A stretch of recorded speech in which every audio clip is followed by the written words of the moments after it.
Ehtiyatda olan general-mayor Nazim Əliyevin ailə həyatı qurması ilə bağlı məlumat ictimaiyyətin diqqətini çəkib.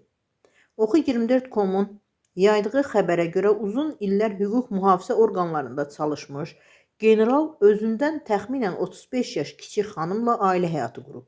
Cütlüyün toyu paytaxt restoranlarının birində təmtəraqlı şəkildə təşkil olunub. Məclisdə yaxın qohumlar, dostlar və bir sıra tanınmış qonaqlar iştirak ediblər.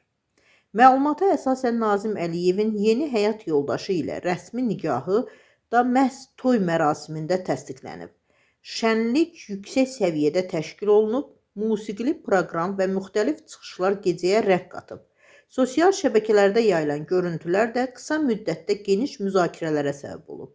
Qeyd edək ki, Nazim Əliyev 1983-cü ildən etibarən daxili işlər orqanlarında fəaliyyət göstərib.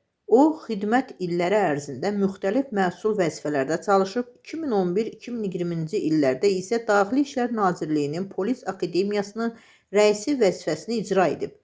Uzun müddətli xidmətdən sonra ehtiyata buraxılan general-mayor hazırda Vəkillər Kollegiyasının üzvü kimi fəaliyyətini davam etdirir.